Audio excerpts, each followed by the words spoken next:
Hi, I'm Carl from Apt, and this is the A80L series OLED TV from Sony. It's the replacement for the A80K, and in this video, I'm going to go over the specs and features and talk about the audio and video quality to help you decide if this is the right TV for your home theater, so stick around.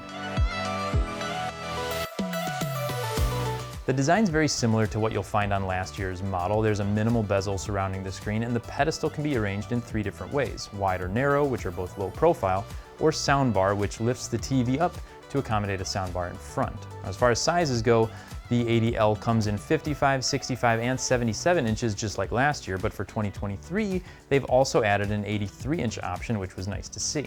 For connections, you have two USBs, an optical audio output, a mini plug analog input that doubles as an S-center speaker input, Ethernet, RS-232C, an IR input, an antenna connection with an ATSC 3.0 tuner for over-the-air 4K broadcasts, and 4 HDMIs. Numbers 3 and 4 both support 4K at 120 Hz and variable refresh rates, which are features commonly used for gaming, and number 3 is also where you'll find the enhanced audio return channel. Finally, for wireless connections, you have Bluetooth 4.2 and Wi-Fi. Now, let's take a quick look at the remote. This is a slight update from last year's, as some of the buttons changed spots and Sony added shortcut buttons to the Crunchyroll and YouTube apps, but otherwise it's maintained the same small profile. Moving on, we've got the operating system, which on the A80L is Google TV, and it works really well with a snappy, easy to use layout.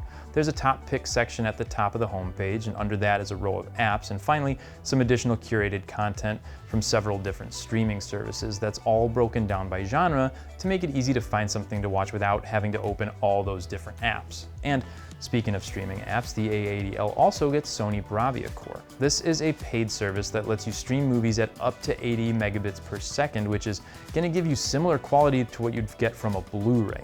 To put it in perspective, Netflix streaming tops out at about 15 megabits per second.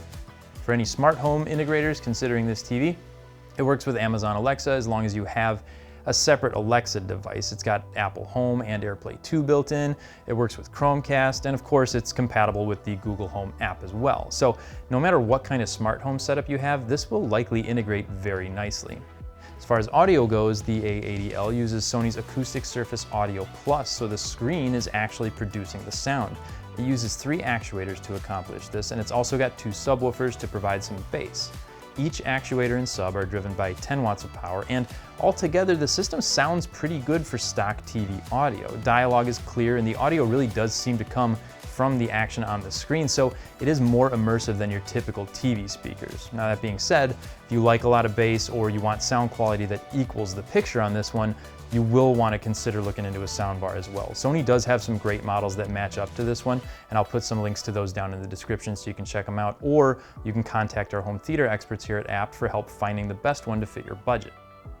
Now, let's talk about the most impressive feature of the A80L, the picture.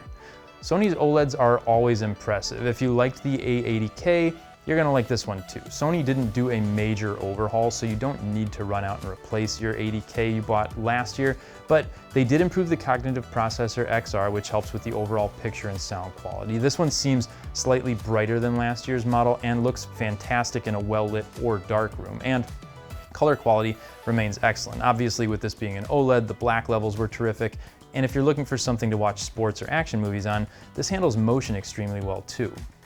Viewing angles, which was also no surprise, remain some of the best out there. This is a great option if you got a large room where people are gonna potentially be sitting off to the side watching TV. You also get several picture presets that you can choose from, like IMAX Enhanced, Dolby Vision Bright and Dark, and even a Netflix mode that's optimized for Netflix content. And if that's not enough, you always have the ability to make individual adjustments within the picture settings menu to really kind of fine-tune things. Another feature Sony added to this one that can affect the picture was their Eco menu. This allows you to set the TV up to save energy.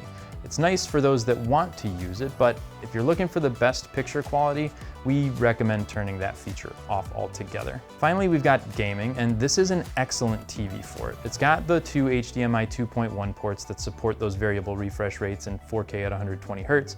It's got auto HDR tone mapping that works specifically with the PS5 to improve highlights to make it easy to see everything going on during a game and brings out any hidden details in the shadows. And Sony finally included a game menu on this one that lets you make adjustments specifically for gaming. Plus, like I mentioned before, the motion handling is great, so games run really smoothly. Having spent some time going over this TV, our favorite things about it were obviously the picture quality. It's great for watching any type of content that you put on the screen. It's got good enough audio to use without a soundbar, and the price point is actually pretty reasonable for what you're getting. It's in the same range as the LG C3 and Samsung's S90C series this year, so you're not paying any kind of premium just for the Sony name. But to go along with all the good stuff, there was one thing you'll want to consider, especially if you're a gamer. Although it has those 4 HDMI connections, only 2 of them support next-gen gaming features, and one of those also has that audio return channel. So realistically, you can only hook up one next-gen system at a time if you plan on using a soundbar with the audio return channel. If you're not a gamer, it's really a non-issue, but if you are, the LG and the Samsung models both have 4 HDMI 2.1 connections, so you might want to consider that. This is a great TV, and Sony keeps improving their picture processing to provide absolutely incredible experience. If you're considering adding an OLED TV to your home theater, be sure this one makes it onto your list. If you have any questions on the A80L or you need any assistance picking out the right TV for your home theater, be sure to contact the experts here at Apt. We're always happy to help. Thanks for watching, and we'll see you in the next one.